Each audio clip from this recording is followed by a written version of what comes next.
I'm Tony, and this is Laura, and this is our dog Ginger. We escaped the rat race by investing in real estate and hit the road, traveling to freedom across the United States, visiting friends and family. And today we're enjoying a wonderful life. Join us on Fulfilled Freedom. We hope to see you soon. Hi, I'm Tony. I'm Laura. And we are Fulfilled Freedom. And we're out on our, this would have been our second trip, our second adventure. Yep. Second adventure, full-time RVing. And that trip was to leave from Colorado and heading to the Grand Tetons up in Wyoming. And Yellowstone. Yep. So we hit the road, and the plan was to travel 4 hours and stop at Rock Springs, and we stopped at Rock Springs, and the original plan was to find some BLM land to camp overnight, and this was going to be our first adventure of finding a BLM campsite, but we didn't make it. Yeah, we got in kind of late, and then Laura was looking at where the GPS was telling us to go, and she says, I'm really concerned about this road.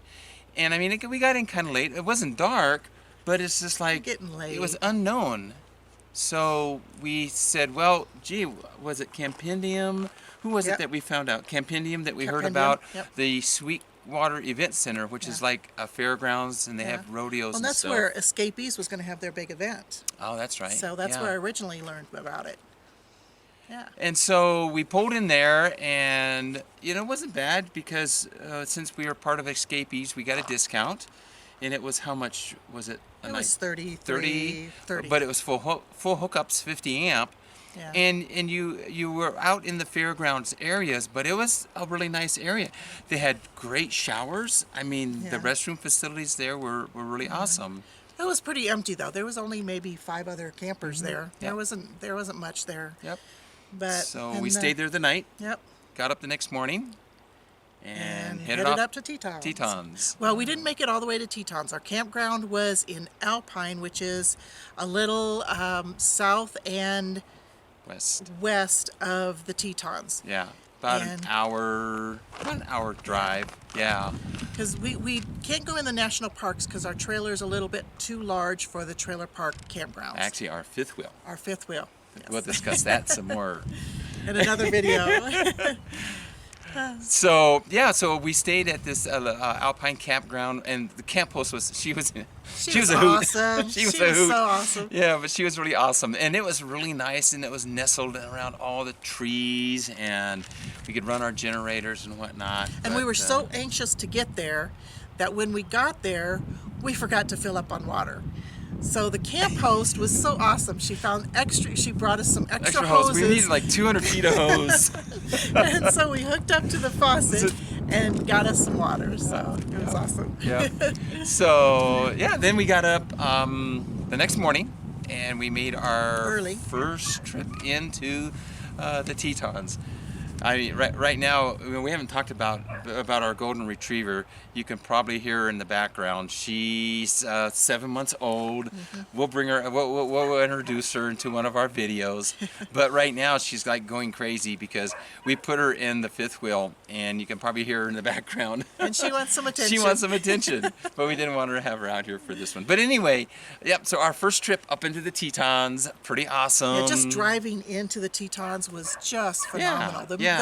The peaks were just so different from any other type of mountains that we've seen before. It was amazing. And of course, the still snow-covered, peaks and whatnot. And it's the middle of July. Yeah. So our first trip that day was going into Jenny Lake. Yep. And then the Hidden Falls was at the end of that trail. It was a pretty moderate hike, pretty long. It was maybe like 2-3 miles in, and then at the end was this incredible waterfall. It was beautiful. I say that it took us. Well, it's funny because when we first got there, it's like, hey, look, they got boat trips going across Jenny Lake. But we really didn't know what they were doing until we got clear to where the falls were. That's when we said, oh, So if you don't want to hoof it for the next 2 hours, you could take the boat over.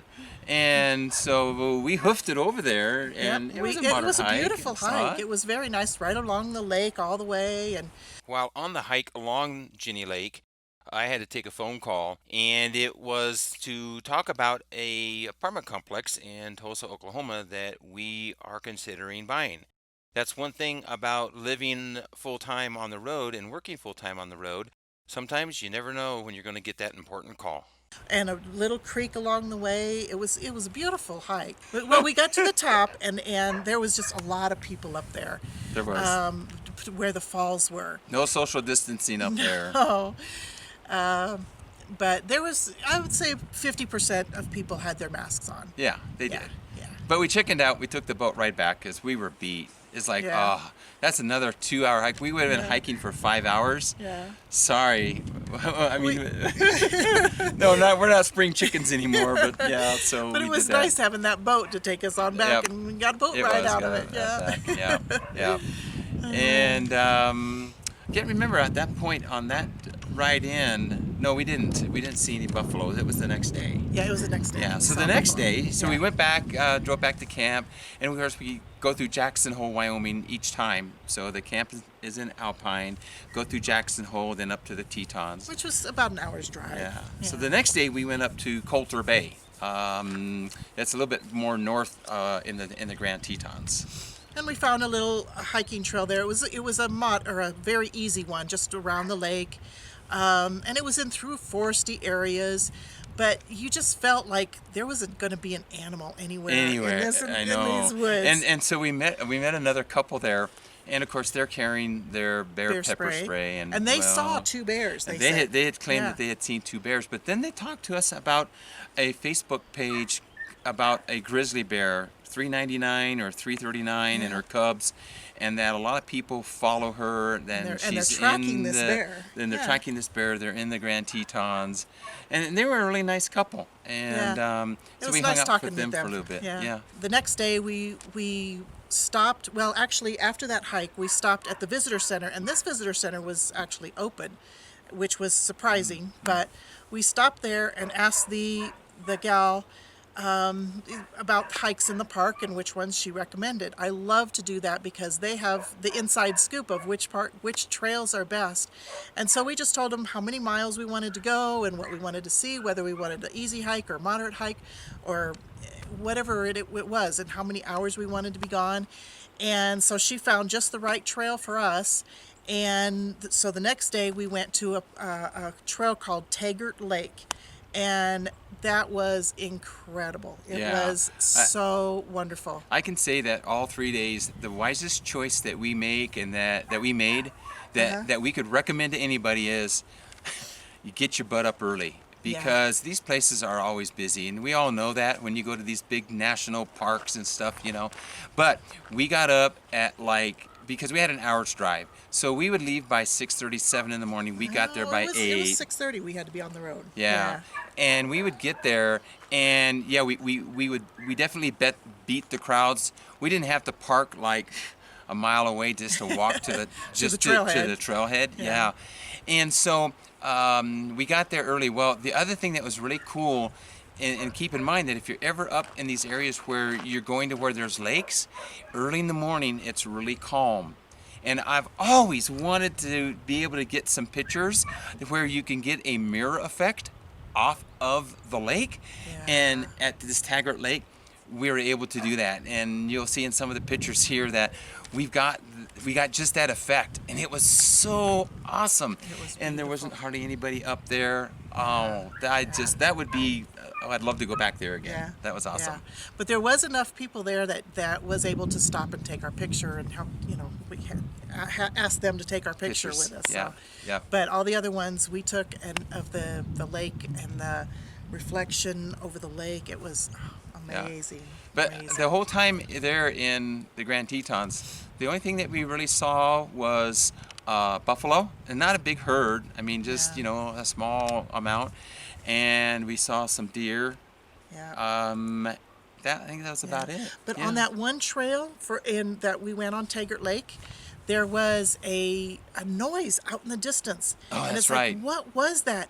It was I don't know. You I can't describe it. I thought maybe it was a cow moose because Yeah. I never heard what a cow moose sound made. And I said, no, no, no, it's a bird of some But kind. it was too deep. Yeah, But it was really a it was deep a bird of some sound. sort. Yeah. So we looked it up and we found out that it was a She Trumpeter Swan. And trumpeter. Swan, yeah. And it was just making this beautiful noise. It was so cool to hear that noise in the background as we were walking along this trail. It was It was great. awesome. Yeah. Yeah. So that was our first adventure out to the Grand Tetons. Yeah. I would say our first, really full-time RVing adventure. Yeah. So we got a lot more to talk about.